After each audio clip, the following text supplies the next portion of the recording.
है ये। दूसरा जो पॉइंट है वो है चार्टिंग द बिहेवियर। सेकंड जो स्टेज है सेल्फ मॉनिटरिंग की वो है चार्टिंग द बिहेवियर की चार्टिंग करना। चार्टिंग का मतलब ये है। और मैम फर्स्ट स्टेज जो थी, फर्स्ट स्टेप, उसका हेडिंग क्या थी? Discriminate the target behaviour. Okay ma'am. जैसे स्मोकिंग है, टारगेट बिहेवियर है, ड्रिंकिंग है, टारगेट बिहेवियर है। ठीक है मैम। टारगेट एक तरह से टारगेट कोई भी हो सकता है। जिस भी बिहेवियर को हम मॉडिफाई करना चाहते हैं वो हमारा टारगेट हो सकता है। हमें स्मोकिंग दूर करनी है तो हाँ, हमारा टारगेट जो है वो स्मोकिंग हो गया।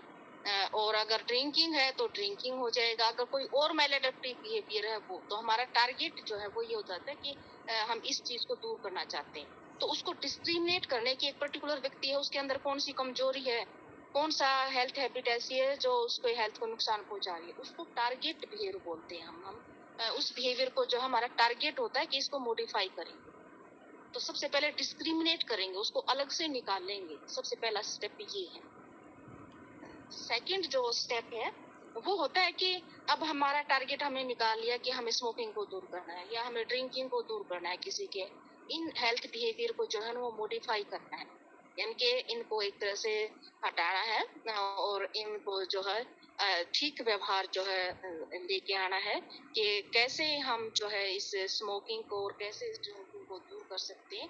इसके लिए अगर हम सेल्फ मॉनिटरिंग कर रहे हैं तो इसका सेकंड पॉइंट जो है ना वो चार्टिंग द बिहेवियर की एक चार्टिंग करवाएं। चार्टिंग का मतलब ये है कि एक जो पर्टिकुलर जो बिहेवियर है जो हमने टारगेट निकाला है कि स्मोकिंग जो है और ड्रिंकिंग जो है, तो वो जो पर्टिकुलर है, मान लो स्मोकिंग है तो व्यक्ति स्मोकिंग कब कर रहा है इसकी चार्टिंग की जाएगी। एक सिगरेट पी रहा है या 2 सिगरेट पी रहा है, तो चार्टिंग के अंदर कुछ एक चीजें हैं जो एक तरह से कहीं ना कहीं चार्टिंग के अंदर 5-6 चीजें हैं जो नोट करनी पड़ती हैं। सबसे पहले तो जैसे कोई भी जो हमारा टारगेट बिहेवियर होता है उसकी फ्रीक्वेंसी कितनी है, यानी कि वो कितनी बार जो है वो स्मोकिंग कर रहा है और वो किस टाइम स्मोकिंग कर रहा है और क्यों स्मोकिंग कर रहे हैं। तो फर्स्ट जो है ना, जैसे टाइम, जो किस टाइम, जैसे स्मोकिंग का अगर हम चार्टिंग करवा रहे हैं तो जो क्लाइंट है वो ये चीज नोट करेगा कि जो दिन का किस समय जो है, दिन के किस समय, सुबह या शाम को, किस टाइम स्मोकिंग ज्यादा करता है। उसके बाद वो देखता है कि सिचुएशन, किस सिचुएशन में जो है वो स्मोकिंग कर रहा है। इसी तरह से प्रेजेंस ऑफ अदर पीपल, तीसरी बात यह है कि उसमें कौन लोग थे जिस समय उसने स्मोकिंग की, ये चीजें नोट करता है क्लाइंट। नेक्स्ट चीज जो है वो फीलिंग्स ऑफ क्रेविंग, यानी कि जो क्लाइंट है उसकी सब्जेक्टिव फीलिंग कब हुई कि मेरे को बिल्कुल चाहिए स्मोकिंग, मेरे को करनी है, ये इच्छा सबसे ज्यादा कब जागृत हुई, इस चीज को भी नोट किया जाता है। नेक्स्ट जो होगा, मैम ये पॉइंट रिपीट करना एक बार। इमोशनल रेस्पॉन्सेज, ये इसके अंदर सेल्फ मॉनिटरिंग के अंदर सेकंड पॉइंट के अंदर हम बिहेवियर की चार्टिंग करवाते हैं।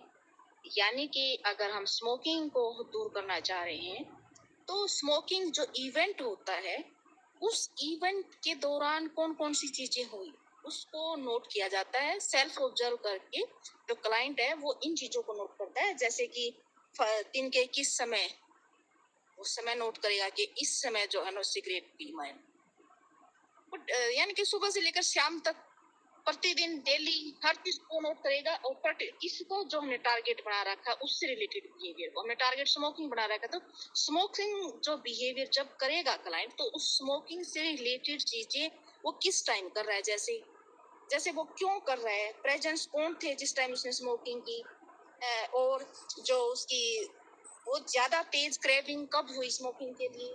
इसी तरह से उसके क्या उस टाइम कोई इमोशनल रिस्पॉन्स जुड़े हुए थे जिस वजह से उसने स्मोकिंग की है।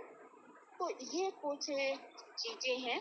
जैसे सिगरेट की कितनी फ्रीक्वेंसी ली, मान लो स्मोकिंग कर रहा है, सिगरेट पी रहा है, तो एक सिगरेट पी रहा है, 2 पी रहा है, 3 4, कितनी जो है उसकी स्मोकिंग कर रहा है। तो ये कुछ चीजें हैं जो एक टारगेट किया जाता है बिहेवियर को। तो इसके अंदर अगर क्लाइंट खुद ही के माध्यम से सेल्फ मॉनिटरिंग कर रहा है तो इन चीजों से उसको ये ज्ञान हो जाता है कि स्मोकिंग क्यों हो रही है, स्मोकिंग कब हो रही है, किसकी प्रेजेंस में हो रही है, कितनी बार हो रही है। तो ये सारी चीजें जो है उसको पता लग जाता है। और ये माना गया है कि सेल्फ मॉनिटरिंग में अगर खुद को क्लाइंट को ये पता लग जाता है कि तेरे अंदर ये कमी है और ये इसलिए हो रही है तेरे अंदर, तो खुद ही उन चीजों को ऑब्जर्व करके उनको वो दूर कर सकते हैं सेल्फ मॉनिटरिंग टेक्निक के माध्यम से। क्योंकि यहाँ पर हर चीज उसके सामने आ जाती है कि क्यों उसने स्टार्ट कर रखी है और क्या कारण है। क्योंकि हो सकता है कि अगर वो चार्टिंग कर रहा है, उसको पता लग रहा है कि पर्टिकुलर व्यक्ति तेरे घर में आता तब तब स्मोकिंग हो रही है, इसका मतलब वो डिस्क्रिमिनेट उसको करना पड़ेगा उस पर्टिकुलर व्यक्ति को। ये जब आता है तो उससे दूर रहना पड़ेगा, जब वो पास आएगा नहीं तो स्मोकिंग भी नहीं होगी। इसी तरह से कई बार ये होता है कि मान लो ओबेसिटी, किसी को मोटापा दूर करना है, उससे रिलेटेड भी चार्टिंग हो सकती है, उससे रिलेटेड भी सेल्फ मॉनिटरिंग हो सकती है।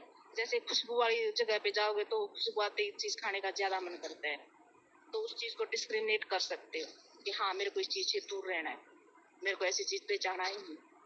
तो ये जो चीजें हैं ओबेसिटी के अंदर भी, हम ओबेसिटी भी एक तरह का, मोटापा भी एक तरह का जो है हेल्थ, पुअर हेल्थ है, से रिलेटेड चीज है जो ईटिंग बिहेवियर है, वहाँ पर उसको उसकी जो है ना वो चार्टिंग हो सकती है।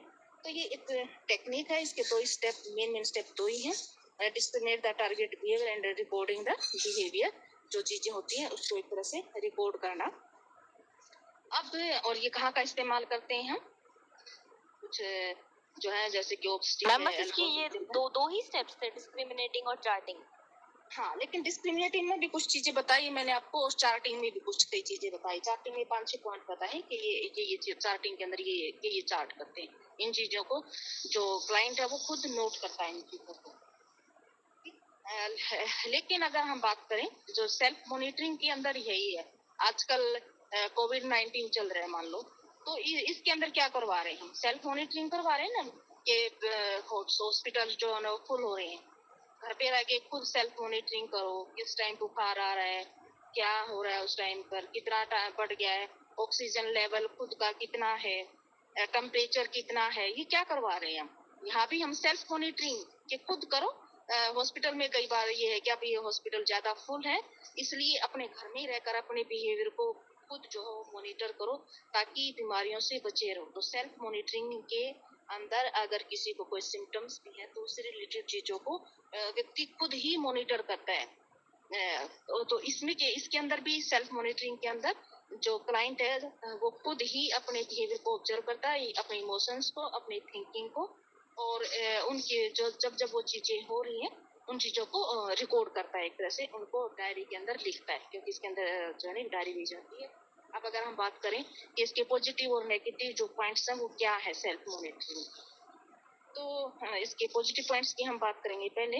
कि जो पॉजिटिव पॉइंट्स है इसमें एक तो ये है कि इससे जो भी टारगेटेड जो बिहेवियर होता है उसकी फ्रीक्वेंसी का पता लग जाता है। मान लो स्मोकिंग है, हमारा टारगेट है, हमारा जो है एक टारगेटेड बिहेवियर स्मोकिंग है, तो इस सेल्फ मॉनिटरिंग से ये पता लग जाता है कि पूरा दिन में वो कितनी फ्रीक्वेंसी, कितनी बार उसने स्मोकिंग की, क्योंकि पूरा दिन उसको नोट करने के लिए बोला जाता है कि कितने बार पिया आपने, कितनी बार स्मोकिंग की। तो वहाँ पर एक संख्या आ जाती है कि एक दिन में इतनी फ्रीक्वेंसी रही इस बिहेवियर। तो सबसे पहला तो यही है इसकी हमें पर्टिकुलर जो टारगेटेड बिहेवियर उसकी फ्रीक्वेंसी और उसकी सीरियसनेस का जो पता लग जाता है। सेकंड पॉइंट जो है इसमें एक तरह से जो भी अनडिजायर्ड जो बिहेवियर है वो क्लाइंट को खुद ही पता लग जाता है, क्योंकि जब वो चार्टिंग कर रहा होता है तो उसको पता लग जाता है ये चीजें तब तब हो रही हैं। तो उसका, हालांकि वो स्मोकिंग नहीं करना चाह रहा लेकिन वो स्मोकिंग हो रही है फिर भी मान लो, तो वो क्यों हो रही है, किस इवेंट में, किस सिचुएशन में हो रही है, उनको सब चीजों का ज्ञान उसको खुद को हो जाता है। तो सेकंड पॉइंट ये है इसके पॉजिटिव पॉइंट की अगर हम बात करें। तीसरा जो बात है वो ये है कि जो इन्वायरमेंटल जो स्टिमुलस है कि एक पर्टिकुलर इन्वायरमेंट की वजह से उसके अंदर जो है स्मोकिंग की इच्छा पैदा होती है, तो वो जो इन्वायरमेंटल स्टिमुलस है उनके बारे में जो है क्लाइंट को पता लग जाता है और उनका कोरिलेशन उसके अच्छे से समझ में आ जाता है, जिससे जो थेरेपिस्ट है वो भी उन चीजों को अच्छे से समझ।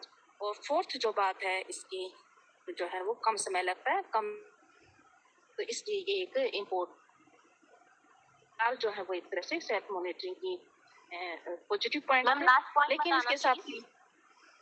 लास्ट पॉइंट ये है कि इस जो टेक्निक है इसमें समय भी कम लगता है और इसमें मेहनत भी कम लगती है और इसमें पैसा भी ज्यादा नहीं लगता। तो समय, धन और श्रम तीनों की जो है वो बचत होती है इस टेक्निक के।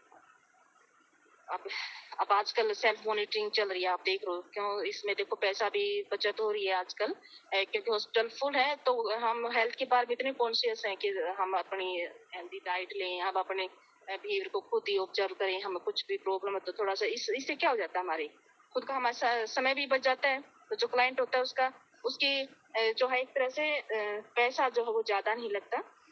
तो इस तरह से ये एक बचत से रिलेटेड पॉइंट है। अब अगर हम बात करें मैम कि इसकी वीकनेस पॉइंट कौन से, एक्सक्यूज मी मैम, हाँ मैम एक बार सेकंड पॉइंट रिपीट कर दो प्लीज, मेरिट्स का सेकंड पॉइंट।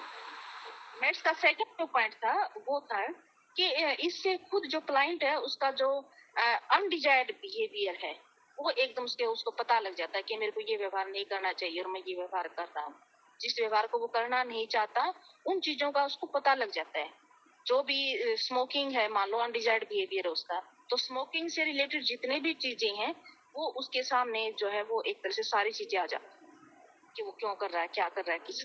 तो इससे जो है एक उसको कल को कंट्रोल करने की जरूरत उसको खुद को ही महसूस हो जाएगी कि इन चीजों को कंट्रोल करने की जरूरत है।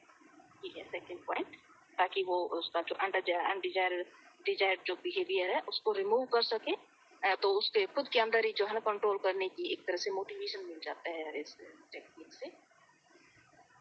अगर हम बात करें अब वीकनेस की, तो एक तो ये है कि कई बार व्यक्ति जो है जानबूझकर भी अपने बिहेवियर को गलत नोट कर सकता है, जानबूझकर डिस्टोर्शन दिखा सकता है उसके अंदर। वो ज्यादा सिगरेट पर है, किसी हो सकता है कोई दोस्त आ रहा है और उसकी वजह से स्मोकिंग कर रहा हो, लेकिन वो नहीं चाहता कि उससे दूर भी हो, वो नहीं बताना चाहता कि मैं इस दोस्त से दूर हूँ, उससे दूर नहीं हो रहा है। तो जानबूझ के लिख देगा कि जानबूझ के हो सकता है कि वो चीज लिखे ही ना कि ये जब आया तब मैंने स्मोकिंग की।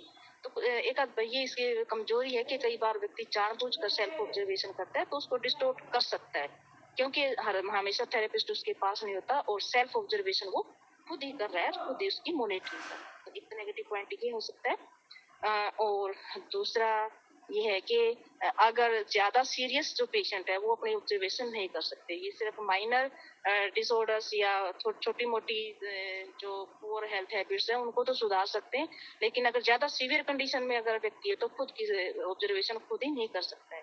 हर पेशेंट जो है, हर टाइप का पेशेंट अपनी ऑब्जर्वेशन खुद नहीं कर सकता।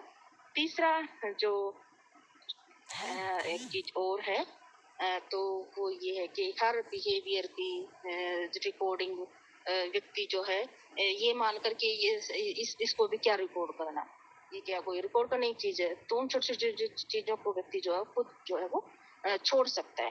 तो ये कुछ है मैम ये लास्ट पॉइंट रिपीट करना। कई बार जो क्लाइंट होता है वो खुद ही ये जो प्रोसीजर है सेल्फ मॉनिटरिंग का इसको अर्थहीन समझता है और इसको बेतुका समझता है और इसलिए वो इस अपने बिहेवियर को नोट ही नहीं करता। तो ये इसका नेगेटिव पॉइंट है। तो ये तीन जो है वो एक तरह के इसकी वीकनेस। तो आज हमारा इतना ही है। आज हमने सेल्फ मॉनिटरिंग जो टेक्निक है वो सेल्फ मॉनिटर। अब आप अपने अटेंडेंस बोल दो एक बार।